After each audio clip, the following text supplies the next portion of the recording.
We're live. Welcome back, everyone, to Maxx and Elijah Instagram Live. This is, I believe, our 10th episode. Can't believe we've made it this far. I want to thank each and every one of you for showing up every time.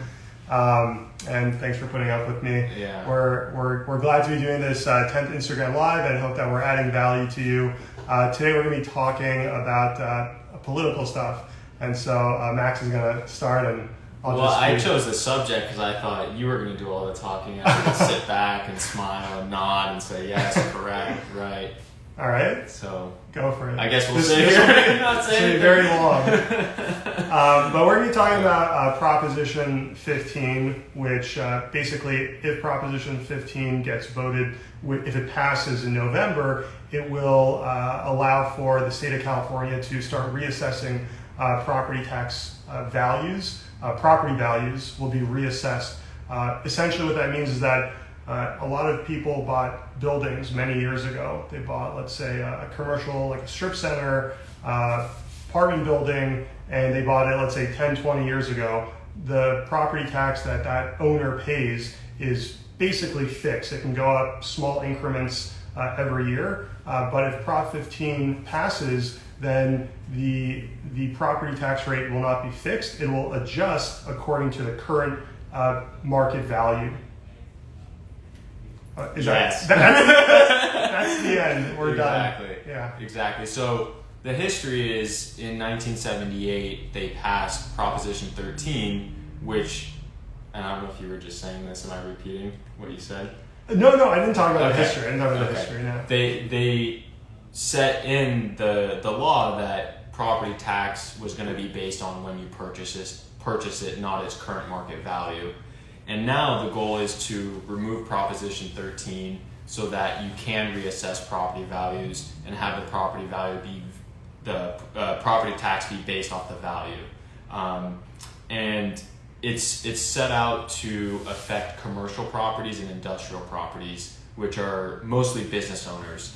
And their goal, they're calling this the proposition for schools and for communities.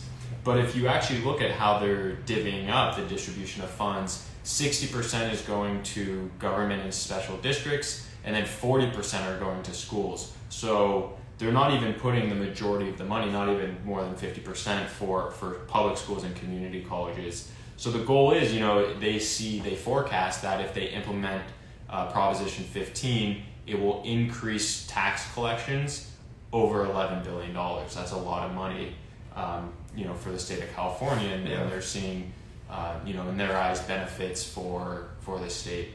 Right. And so without going into, are we pro, are we against? Maybe Maxx will go into it, but without going into that at the moment, I think we can talk about what will the impacts be on individual property owners as well as the economy at large. So for individual property owners, it's very obvious that if you have let's say a family, they bought a property for $1 million 20 years ago, and now that property is worth $5 million. So their property tax is probably every year around $12,000, $13,000, $14,000. And now, if it gets reassessed at $5 million, their property tax will be $60,000, $65,000 a year. So they're going to have to come up with the delta between the 65 and the 15. Every year, they're going to have to come up with that additional money. And it's going to trigger a lot of people to say, you know what, we built up a lot of equity in the property, maybe we should just sell the property.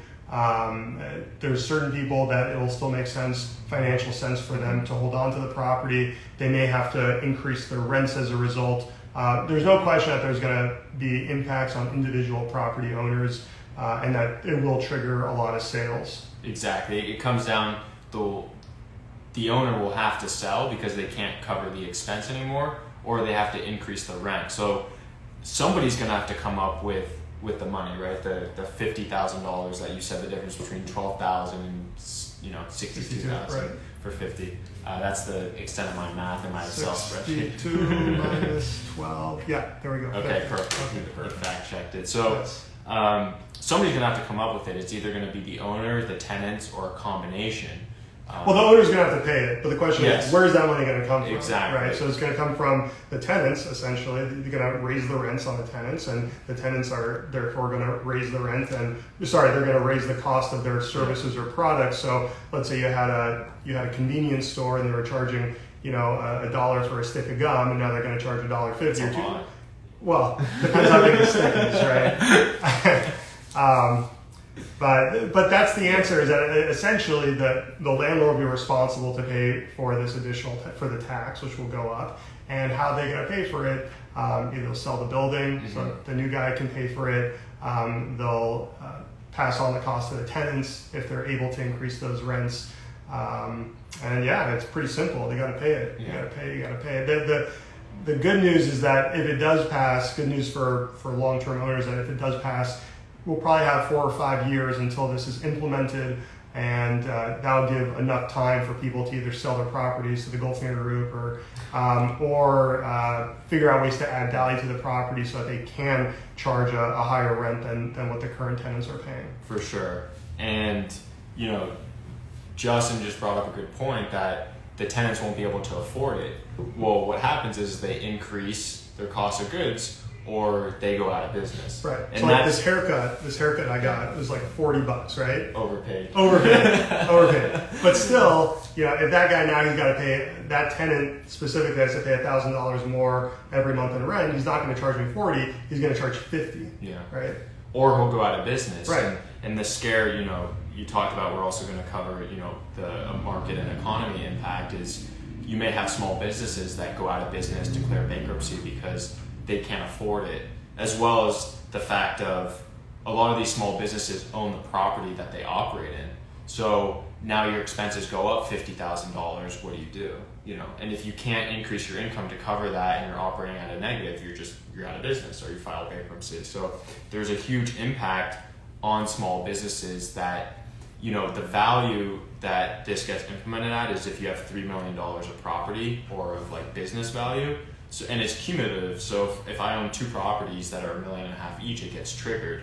Now, there are a lot of small businesses that have that amount of value, that have that net worth, especially if a property value gets reassessed. You buy a building on Santa Monica 40 years ago on the west side, and it's a small single tenant, or maybe you bought, a 3-tenant retail center because you were like, I'm going to operate in one and I'm going to rent out the other 2. Now what do? All of a sudden, $50,000 is a lot of money. It's property taxes make up the majority of an expense, right? We usually say expenses are around 30 to 40% of income. So for somebody else, it may not be more. Right. And the other thing that will probably happen is what happened in 2008, 2009, a big business was appealing property taxes because there were many property owners who purchased buildings in, let's say, 2005, 6, 7 at like the top of the market, and then the market obviously dipped, a major dip in the Great Recession. So you had someone who bought a building for $1 million in 2006, and in 2009 it's worth $600,000, let's say. So the guy's going, I don't want to pay my property taxes based off of $1 million. I want to pay it based off of the $600,000 that it's worth. So there were companies, there were realtors that needed work or wanted to open up a different line of business for their clients, and what they did is they started fighting the assessor in terms of what the property taxes should be and what their clients should be paying for property tax. So I imagine that if Prop 15 does pass, there'll be a big opportunity for people that want to provide the service to owners of fighting property tax bills, because property value is beauty's in the eye of the beholder, and there are certain metrics. You can appraise property in different ways, and my understanding is that it's going to be the onus is going to be on the owner to fight the assessed value, but I'm sure that that'll be a big business for service providers. Yeah, and what's also scary is that it could be appraised for $5 million, right? But now there's more supply hitting the market, so you may not even be able to sell it for that much. I mean, I know your basis may be $1 million, but property values, if there's a larger supply and buyers know that owners can't cover their expenses anymore, we're going to see a dip in the market in terms of commercial and industrial properties. It just has to. It's supply demand. Right, so switching gears from the impact on different individual owners to the impact on the market at large. So if you're someone who's looking at the market going, hey, I'm going to either be a buyer or a seller in the marketplace, how is, if Prop 15 passes, what's the impact going to be? The answer is that as a lot of these owners have to pay huge property tax bills, increases from what they're normally paying, a lot of them are going to say, you know what, especially if they're long-term owners, there's a good chance that they've built up a lot of equity. So if they sell the property, they have a lot of cash to take. That cash they can buy a different property and get a better yield. A lot of times the reason people don't sell properties because they're like, I have such a low property tax, I don't want to give that up. It's like you have a good thing going, why give that up? So this may be the last straw on a lot of property owners' backs to long-term owners' backs to encourage them to sell the property. Definitely. And then, so as I'm sure you're going to talk about, and you touched on, is all those people selling, what's that going to happen to pricing in the market? Yeah, definitely, it would cause a decrease. What we've seen over the past probably 6 months since COVID really happened, I think what's kind of kept the market somewhat strong and stable is the fact that interest rates are so low. Yes. But now that there's a lot of fear and owners are saying, hey, I want to get out, we're getting closer to the November ballot, we're getting closer to the November presidential election, so much uncertainty, it's somewhat shifted to a buyer's market because buyers are saying, I don't really need to buy right now. There's risk. There's A uncertainty. lot of buyers are not buying. So, there has been a shift from, the past 5 years has been a seller's market, it's becoming a buyer's market. And if this happens, it will become even more of a buyer's market. And I think what we'll talk about next time is Prop 21, little preview, spoiler alert. And that's another thing that could shift it to be a buyer's market and cause a huge decrease in property value. And the issue with Prop 21 is it's not even a buyer's market or a seller's market, it's just market. Yeah, it really basically kills a market. And you talk about property tax reassessments. That will also be a trigger for property tax reassessments because you buy a building and then Prop 21 passes and the value goes down, and there's a reassessment case there as well for sure. And the biggest thing about Prop 15 and this maybe we should open a property tax reassessment. Are we telling the whole world about it? Yeah, wrong line of work. Yeah. People have owned properties and been operating their properties under the premise of Prop 13. Like, they know what their property taxes are. Mm-hmm. It's very similar to people that bought properties in 2018, 2019 that were non-rent controlled and now they're rent controlled. And, that causes a decrease in property value because it's the next buyer saying, well, I'm not going to pay that premium price because now it's rent controlled now. The value isn't there where it was, a year or two. So, there's a huge shift going on and there's a lot of scary things that are in the works that can really hurt the real estate market here in California.